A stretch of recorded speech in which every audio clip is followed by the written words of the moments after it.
Everyone, welcome to this video. So guys, क्या आप CLAT exam की प्रिपरेशन कर रहे हो या फिर अगर आप कोई भी लॉ एंट्रेंस एग्जाम की प्रिपरेशन करते वक्त ये सोच रहे हो कि ये करंट अफेयर्स जो है इनका प्रिपरेशन कैसे करना है और कौन से ऐसे टॉपिक्स होते हैं करंट अफेयर्स में जो हमें जरूर करने चाहिए, क्योंकि करंट अफेयर्स तो इतना वास्ट है। हर रोज न्यूज़पेपर पढ़ने के बावजूद भी जरूर कुछ ना कुछ ऐसा टॉपिक होता है जो छूट जाता है। बिकॉज करंट अफेयर्स न्यूज़पेपर के अलावा बहुत सारे रिसोर्सेज होते हैं। जैसे न्यूज़पेपर के अलावा लीगल मैगजीन्स पढ़नी होती है। उसके अलावा अगर हम बोले तो सुप्रीम कोर्ट या हाई कोर्ट के जजमेंट्स होते हैं।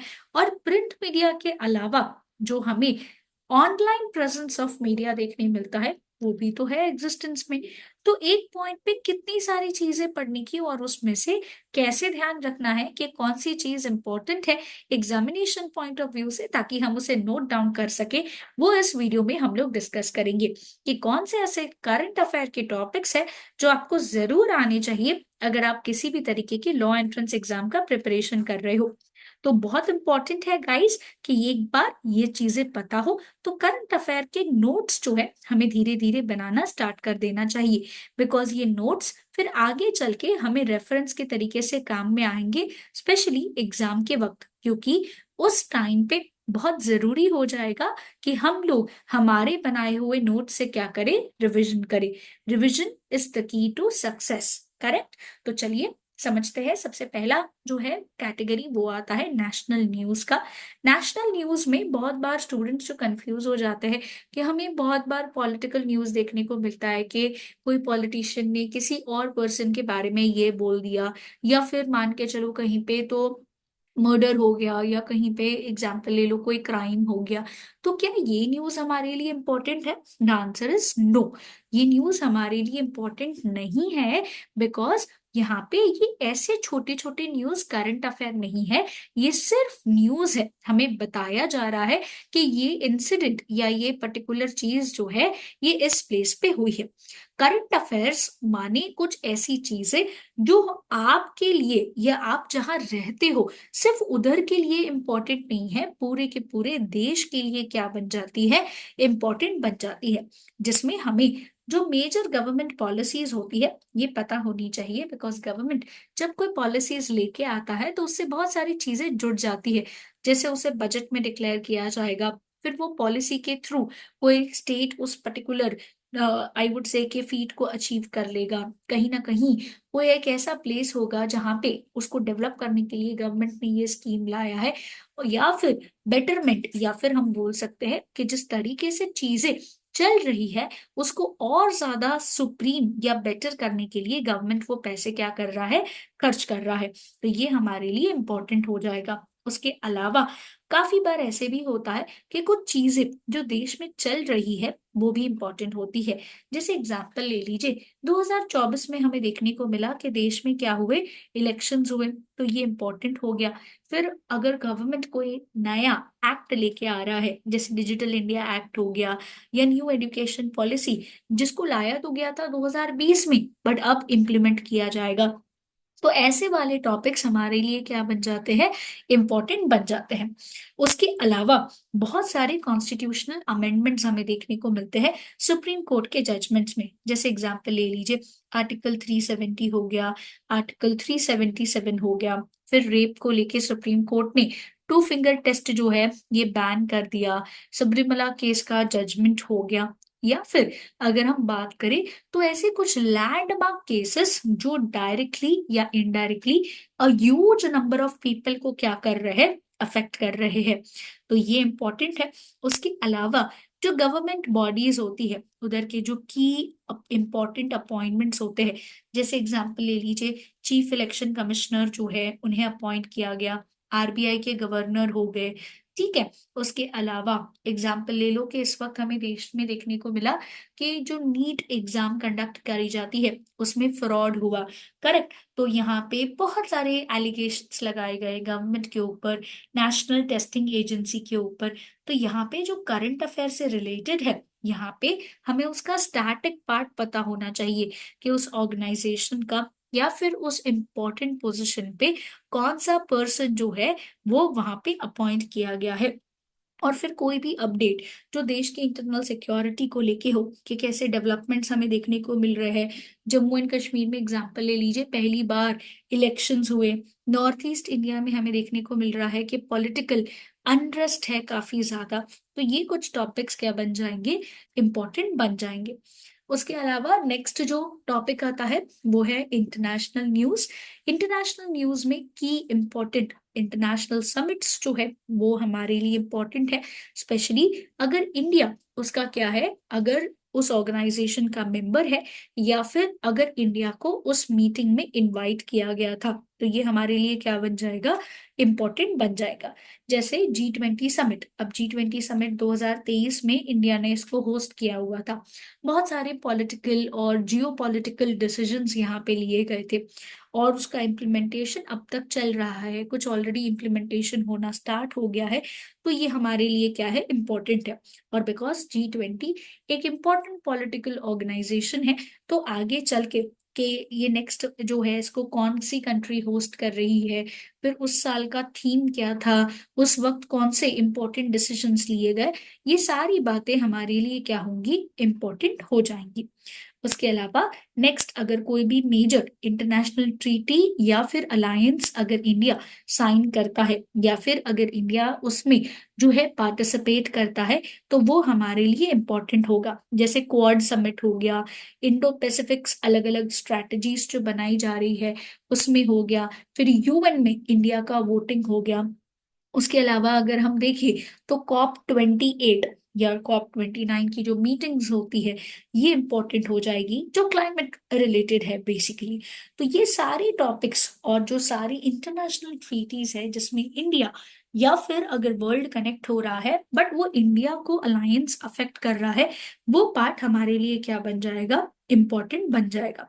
इसके अलावा बहुत जरूरी होता है एक और चीज को समझना, जहां पे अगर हम देखें तो इट इज वेरी नेसेसरी कि काफी बहुत सारे ऐसे एरियाज होते हैं जहां पे हमें देखने को मिलता है कि कॉन्फ्लिक्ट्स चल रहा है, जियो पॉलिटिकल डेवलपमेंट्स भी हो रहे हैं। जैसे एग्जांपल ले लो, यूएसए में इलेक्शंस हुए, इनफैक्ट यूके में भी इलेक्शंस हुए 2024 में।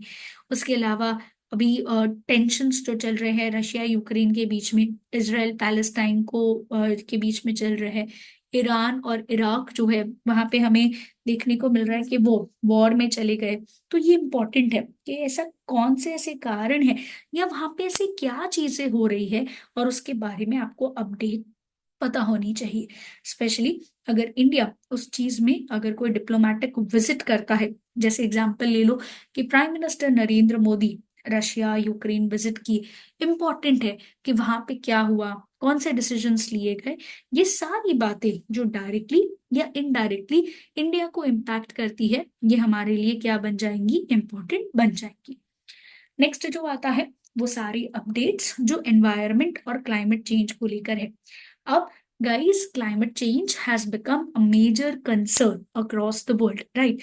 बिकॉज हमें देखने को मिल रहा है कि it is not only India, the whole world is suffering from extreme climatic conditions. जैसे साउथ अफ्रीका में जहाँ पे डेजर्ट है वहां पे बर्फ आ गई, अलग अलग एरियाज में साइक्लोन्स जो है ये हिट कर रहे हैं। Not only that, world level पे एनवायरमेंटल इनिशिएटिव्स लिए जा रहे हैं कि कैसे जो है इंडिया एंड वर्ल्ड जो है जितना जो कार्बन एमिशन है इसे क्या करे, कम करे। तो इसके लिए अलग अलग ग्लोबल कॉन्फ्रेंसेस जैसे COP28 हो रहे हैं। इंडिया ने भी टारगेट सेट किया है कि 2070 तक, मतलब 2070 तक हमें क्या बनना है, नेट जीरो एमिशन जो है ये करना है, मतलब हमें पोल्यूशन क्या करना है, कम करना है। काफी नेचुरल डिजास्टर्स जैसे अर्थक्वेक आना फ्रीक्वेंटली, क्लाइमेट रिलेटेड इमरजेंसीज का अनाउंसमेंट होना और उससे भारी नुकसान होना अलग अलग एरियाज में, ये इम्पोर्टेंट है।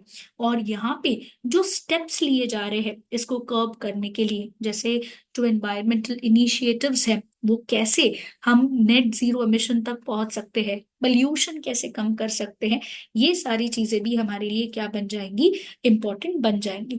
तो इंडिया काफी अलग अलग रिन्यूएबल एनर्जी इनिशिएटिव्स भी लेते आ रहा है, काफी इंटरनेशनल पार्टनरशिप्स करते आ रहा है। तो ये हमारे लिए क्या बन जाएगा, इम्पोर्टेंट बन जाएगा।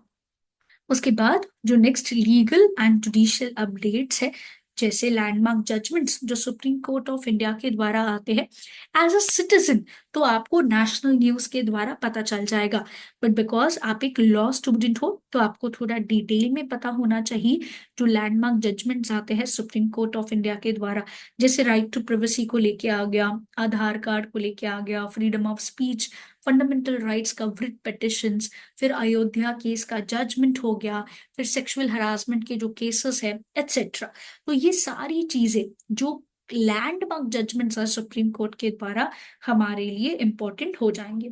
उसके अलावा अगर कोई भी न्यू बिल पार्लियामेंट में इंट्रोड्यूस हो रहा है, देखो जब भी लॉ बनता है तो लॉ बनने के 3 स्टेप्स होते हैं, ठीक है। लोकसभा, उसके बाद राज्यसभा में जाएगा, और उसके बाद जाएगा प्रेसिडेंट के पास। कभी कभी पहले राज्यसभा में पेश किया जाता है, फिर लोकसभा उसे अप्रूव करके फिर प्रेसिडेंट के पास जाता है। बट जब तक कोई भी कानून जो है पास नहीं होता है, वो उसका ड्राफ्ट जो है हम उसे बोलते हैं बिल। एक बार अगर वो पास हो गया तो वो क्या बन जाता है, फिर एक्ट बन जाता है। तो जो भी न्यू बिल्स पार्लियामेंट में पेश किए जा रहे हैं वो हमारे लिए इंपॉर्टेंट हो जाएंगे। उसके अलावा न्यू क्रिमिनल लॉज जो है ये भी एज अ स्टूडेंट हमारे लिए क्या बन जाएगा, इंपॉर्टेंट बन जाएगा। और अगर कोई भी इंपॉर्टेंट लीगल इशू, जैसे कि ये जो न्यू क्रिमिनल लॉज है इसमें सेडिशन लॉ में चेंजेस करने की बात करी जा रही है। उसके बाद इलेक्टोरल फोरम्स, जहां पे इलेक्टोरल बॉन्ड केस भी सुप्रीम कोर्ट ने लैंडमार्क जजमेंट दिया इस बार, ये हमारे लिए क्या बन जाएगा, इंपॉर्टेंट बन जाएगा। उसके अलावा कोई भी इंटरनेशनल लॉ जो आई वुड से कि पूरे वर्ल्ड को अफेक्ट कर रहा है, human rights and international relations को अफेक्ट कर रहा है, ये भी हमारे लिए क्या है, इंपॉर्टेंट बन जाएगा। नेक्स्ट कैटेगरी आती है इकोनॉमी एंड बिजनेस की, जहां पे हमारे देश का जो सेंट्रल बैंक है आरबीआई, अगर ये कोई रीसेंट मॉनेटरी पॉलिसीज लेके आता है, इंटरेस्ट रेट में अगर कोई चेंजेस हो रहे हैं, इंपॉर्टेंट है। वर्ल्ड बैंक, यूएन अगर कोई रिपोर्ट जनरेट कर रहा है इंडिया के जीडीपी प्रोग्रेस को लेकर, या फिर इंडिया में जो डिफिकल्टी लेवल है, जो चैलेंजेस है बेसिकली, जैसे हम बोल सकते हैं पॉवर्टी इरेडिकेशन हो गया, अनएम्प्लॉयमेंट हो गया, तो ये कैसे जो है चेंज हो रहा है, इंपॉर्टेंट है। फिर इसके अलावा अगर कोई इंपॉर्टेंट मर्जर हो रहा है, एक्विजिशन हो रहा है, या स्टार्टअप में डेवलपमेंट देखने को मिल रहा है, स्टार्टअप में गवर्नमेंट ने एंजल कंपनी करके जो है ये भी स्टेटस दिया हुआ है, आई वुड से, तो ये इंपॉर्टेंट है जहाँ पे गवर्नमेंट के बजट भी क्या होंगे, डायरेक्टली या इनडायरेक्टली हाईलाइट होते हैं। उसके बाद नेक्स्ट आता है साइंस एंड टेक्नोलॉजी। अब हो सकता है यहाँ पे हमें आई वुड से कि सपोजिंगली लगे कि साइंस एंड टेक्नोलॉजी पढ़ के हम लोग क्या ही कर लेंगे, या ये क्यों ही इम्पोर्टेंट है हमारे लिए। तो यहाँ पे हम लोग ये बोल सकते हैं कि देखो, जो साइंस एंड टेक्नोलॉजी है बट उससे देश रिलेटेड है। जैसे हमारे देश में इसरो इस वक्त आई वुड से कि इतना बेहतरीन परफॉर्मेंस कर रहा है, हर महीने कुछ ना कुछ लॉन्चेस हमें देखने को मिल रहे हैं। तो इंडियन स्पेस एक्सप्लोरेशन में इंडिया का गंगायान मिशन हो गया, उसके अलावा चंद्रयान मिशन या आदित्य L1 मिशन, ये सारी चीजें हमारे लिए क्या हो जाएंगी, इंपॉर्टेंट हो जाएंगी। उसके अलावा काफी कुछ अगर साइंटिफिक डिस्कवरी होती है वर्ल्ड लेवल पे, या कोई अपडेट आता है आर्टिफिशियल इंटेलिजेंस को लेके, बिकॉज ये टाइप ऑफ क्वेश्चंस जो है एग्जाम के फेवरेट होता है, जैसे चैट जीपीटी ये एग्जाम में पूछा गया है। उसके अलावा मान के चलो पेटेंट्स के ऊपर भी क्वेश्चन आया हुआ है, डिजिटल डेटा प्रोटेक्शन बिल के ऊपर भी क्वेश्चन आया हुआ है। तो ये कुछ क्वेश्चंस जो है ये क्या हो जाएंगे, हमारे लिए इम्पोर्टेंट हो जाएंगे। उसके बाद जो नेक्स्ट कैटेगरी आती है वो है अवार्ड्स की और रिकॉग्निशन की। तो देखिए अवार्ड्स 2 टाइप के होते हैं, ठीक है। एक होता है इंटरनेशनल अवार्ड और एक होता है नेशनल अवार्ड। इंटरनेशनल अवार्ड में ऑस्कर्स आ जाते हैं, उसके अलावा हम बोल सकते हैं कि नोबेल प्राइजेस आ जाते हैं, उसके अलावा बुकरमैन प्राइज हो गए, एटसेट्रा। तो सिमिलरली इसके रेसिपिएंट्स पता होनी चाहिए, साथ साथ अगर किसी इंडियन को ये अवार्ड मिला है तो ये कब और क्यों, कौन सी कैटेगरी के लिए मिला, इंपॉर्टेंट हो जाएगा। सिमिलरली फॉर इंडिया अगर हम देखें तो भारत रत्न अवार्ड्स, पद्मा अवार्ड्स, उसके अलावा अर्जुना अवार्ड्स, ये इंपॉर्टेंट हो जाएंगे। तो कौन से पर्पस के लिए उस पर्टिकुलर पर्सन को अवार्ड मिला, इंपॉर्टेंट होगा। एंड अगर कोई इंडियन है जिसे ग्लोबल लेवल पे रिकॉग्निशन मिला तो वो वाला अवार्ड भी हमारे लिए इंपॉर्टेंट हो जाएगा। नेक्स्ट कैटेगरी आती है स्पोर्ट्स की। अगेन स्पोर्ट्स में 2 कैटेगरीज होती है, दैट इज इंटरनेशनल कैटेगरी और नेशनल कैटेगरी। इंटरनेशनल कैटेगरी की बात करें तो जैसे वर्ल्ड कप हो गया, क्रिकेट वर्ल्ड कप हो गया, हॉकी वर्ल्ड कप हो गया, फिर फीफा हो गए। इस साल 2024 में तो ओलंपिक्स भी हमें देखने को मिला था। तो ओलंपिक्स से रिलेटेड सारी न्यूज, जैसे ओलंपिक्स को लेकर India was I would say little worried and disappointed with a few things. तो ये हमारे लिए इम्पोर्टेंट हो जाएगा। जो एथलीट्स ने हिस्ट्री बना दी है वो सारी चीजें हमारे लिए इम्पोर्टेंट होंगी।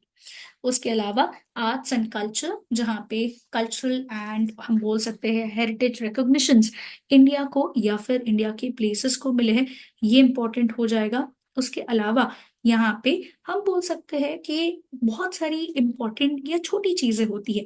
जैसे एग्जाम्पल ले लो, कोई इंटरनेशनल बुक अवार्ड जो है वो बुक रिलीज किया गया है, या कोई कल्चरल अवार्ड यहाँ पे इंडिया ने उसको होस्ट किया हुआ है, तो ये सारी चीजें इंपॉर्टेंट बन जाएंगी। तो ये करंट अफेयर्स की प्रिपरेशन कुछ इस तरीके से होती है।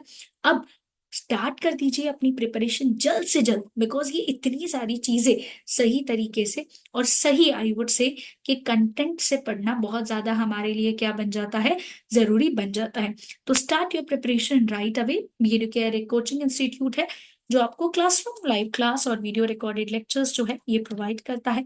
ये हमारे ऑफिस के एड्रेसेस है। अगर आप अपनी प्रिपरेशन में किसी भी तरीके का हेल्प चाहते हो तो यहाँ पे विजिट करके आप अपनी प्रिपरेशन का पूरा गाइडेंस जो है ये ले सकते हो, या फिर आप हमें इन नंबर्स पे कांटेक्ट कर सकते हो। Stay tuned with Educare YouTube channel for more updates.